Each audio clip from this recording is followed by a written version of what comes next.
শিলচর জেলা কংগ্রেস কার্যালয়ে প্রকাশিত হল কংগ্রেসের নির্বাচনী ম্যানিফেস্টো। বৃহস্পতিবার কংগ্রেসের জাতীয় মুখপাত্র সুপ্রিয়া শ্রীনাথের উপস্থিতিতে এই ইস্তাহার প্রকাশ করা হয়। সংবাদ মাধ্যমের মুখোমুখি হয়ে সুপ্রিয়া শ্রীনাথ জানান, ইস্তাহারে মহিলাদের আর্থিক সহায়তা, বৃদ্ধ পেনশন, যুবকদের স্বনির্ভর করতে অনুদান এবং 25 লক্ষ টাকার স্বাস্থ্য বীমার মতো একাধিক প্রতিশ্রুতি রাখা হয়েছে।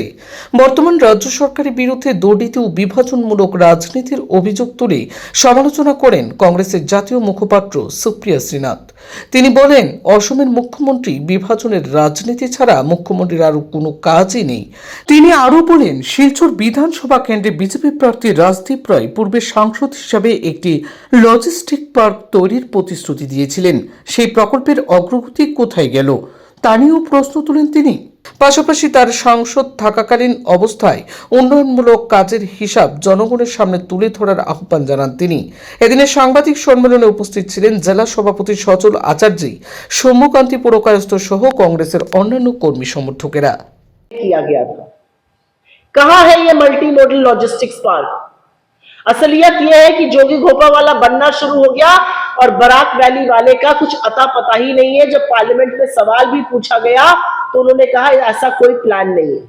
ये बात मुख्यमंत्री, बीजेपी के मुख्यमंत्री सर्बानंद सोनोवाल ने की थी और इस बात पर पुष्टि लगाने का काम तत्कालीन यहां के जो सांसद थे राजदीप रॉय, उन्होंने इसका स्वागत करते हुए, ये उनका ट्वीट में दिखा रही, उन्होंने इसका स्वागत किया था और कहा था प्रत्यक्ष को प्रमाण की क्या जरूरत है, जो लोग प्रमाण मांग रहे थे, देखिए ये प्रमाण आपके सामने है।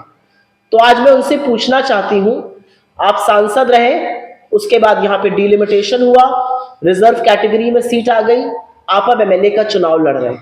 आज आपको जवाब देना है कि मल्टी मॉडल लॉजिस्टिक्स पार्क जो बराक वैली में आने वाला था वो कहां है। मुझे कोई आपत्ति नहीं है, जोगी घोपा में बिल्कुल होना चाहिए एक पार्क, लेकिन बराक वैली में भी होना चाहिए। कहां है बराक वैली का लॉजिस्टिक्स पार्क? पहला सवाल मेरा ये है। दूसरा, कहां थे इतने सालों से? जब से सीट रिजर्व हुई डिलिमिटेशन के बाद आप तो पब्लिक लाइफ से ही गायब हो गए। आप तो अपना प्राइवेट अस्पताल ही चला रहे थे। आज आप किस मुंह से असम की जनता के सामने, आज आप किस मुंह से बराक वैली में, आज आप किस मुंह से सिलचर में चुनाव लड़ने आए? और असलियत तो यह कि आपने अपनी सरकार की कलई खुद ही खोली। आप ही ने कहा था कि एग्जिस्टिंग एमएलए का टिकट बदला जाएगा क्योंकि उसने कोई काम नहीं किया है। मतलब बीजेपी का नेता मान रहा है कि बीजेपी के एमएलए कोई काम नहीं कर रहे हैं।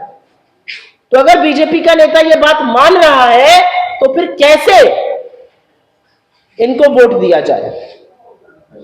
आज असलियत यह है कि 2024 में जब डिलिमिटेशन हुआ, आपने इस जगह को छोड़ दिया, आप इस जगह से भाग गए और आप अपना प्राइवेट धंधा पानी देख रहे थे।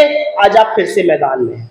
बराक वैली के साथ बार बार बीजेपी ने सौतेला व्यवहार किया है। बराक वैली के डेवलपमेंट के लिए बराक बोर्ड बनना था, उसकी भी कोई बात नहीं हुई। जैसा कि मैंने कहा, मल्टी मॉडल लॉजिस्टिक्स पार्क की बात नहीं हुई। और अगर आप बीजेपी का मैनिफेस्टो भी उठाकर देखिए, जो कुछ भी बराक वैली के लिए कहा था उसमें से एक भी चीज पूरी नहीं हुई है। बीजेपी का जो मॉडल है वो लोगों को लड़ाना, आपस में वैमनस्यता पैदा करना और लोगों का ध्यान बांटना है। आज जब 10 साल की सत्ता में रहने के बाद चुनाव के मुहाने पर असम आया है तो असम हिसाब करेगा। आज आप जुमले मत दीजिए, आज आप 351 की बात मत कीजिए, आज आप मत बात कीजिए कि कैसे आप असम का चेहरा बदल दीजिएगा। आपके पास 10 साल का वक्त था चेहरा बदलने के लिए, लेकिन आपने कुछ भी नहीं किया। तो आज जरूरी है कि आपसे आपका रिपोर्ट कार्ड मांगा जाए। आपने जो वादे किए थे, क्या हुआ तेरा वादा, ये पूछा जाए। और वादा ये है मेरे सामने। वादा था मल्टी मॉडल पार्क बनाने का बराक वैली में। कहां है वो मल्टी मॉडल पार्क? क्यों आपने पार्लियामेंट में कहा ऐसा कोई प्लान नहीं है? क्यों इस स्कीम को आपने खत्म कर दिया? ये सवाल सिलचर के लोग, ये सवाल बराक वैली के लोग आपसे लगातार पूछ रहे हैं। जैसा कि मैंने कहा, इस सरकार में भ्रष्टाचार चरम सीमा पर है। हेमंत बिस्व शर्मा सीरियस, पूरे देश में ऐसा कोई धंधा पानी नहीं है जिसमें उनके परिवार की भागीदारी नहीं है। उनके परिवार की जो एसेट है वो 665% बढ़ा है। पिछले कुछ सालों में? क्या आपका एसेट ऐसे बढ़ा है? क्या आपकी ऐसी प्रॉस्पेरिटी हुई है? असलियत यह है कि असम का गरीब, असम का युवा यहां से पलायन करने को मजबूर है, लेकिन हेमंत बिस्व शर्मा का पैसा, उनकी दौलत, उनका धन, उनकी संपत्ति लगातार बढ़ती जा रही है। चाहे ट्रांसपोर्ट हो, चाहे ट्रैवल हो, चाहे लग्जरी रिजॉर्ट हो, चाहे इंटरनेशनल स्कूल हो, चाहे माइनिंग हो, चाहे टेलीविजन हो, ऐसी कौन सी इंडस्ट्री, चाहे मैकडॉनल्ड लगाना हो, वो सारा धंधा पानी जो है वो हेमंत बिस्व शर्मा और उनके परिवार के लोग, खासतौर से उनकी पत्नी करेंगी। असम की जनता के लिए ऐसा नहीं किया जाएगा। तो अब असम की जनता हिसाब करेगी, वो सवाल पूछेगी और वो जरूर आपसे जानना चाहेगी कि आगे की आपका क्या प्लान है। आपने जो वादे किए थे वो जुमले साबित हुए हैं। कांग्रेस ने इस प्रदेश को प्यार से, मोहब्बत से जोड़कर रखा था।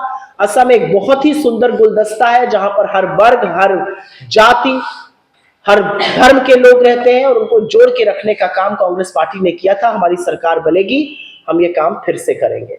असलियत यह है कि आज देश, और ये अंतिम बात कहकर मैं अपनी बात खत्म करती हूं, आज देश एक ऐसे कगार पर, एक ऐसे मोड़ पर खड़ा है जहां पर देश की स्वाधीनता, देश की संप्रभुता के साथ खिलवाड़ किया जा रहा है। नरेंद्र मोदी एक कॉम्प्रोमाइज प्रधानमंत्री हैं। नरेंद्र मोदी को ब्लैकमेल किया जा रहा है अमेरिका के द्वारा। उन्होंने पहले ट्रेड डील और उसके बाद जिस तरह से हमारी एनर्जी सिक्योरिटी को स्वाहा कर दिया वो दिख रहा है आपको। एलपीजी के सिलेंडर नहीं बिक रहे हैं। बड़े बड़े होटलों में चले जाइए, वो बताते हैं खाने की चीजें कम है, रिस्ट्रिक्टेड मेन्यू है, पेट्रोल पंप्स के बाहर लाइन लगी हुई है। ये पूरी तरह से कॉम्प्रोमाइज प्रधानमंत्री जो कि अमेरिका के इशारे पर चल रहा है उसका प्रमाण है। प्रधानमंत्री डोनाल्ड ट्रंप के इशारे पर चल रहे हैं, हेमंत बिस्व शर्मा नरेंद्र मोदी के इशारे पर चल रहे हैं। नरेंद्र मोदी कहेंगे उछलो तो वो उछलेंगे, बैठने को कहो तो वो लौट जाएंगे। ये असलियत है। इसलिए असम की अस्मिता और देश की अस्मिता दोनों का सवाल है। बहुत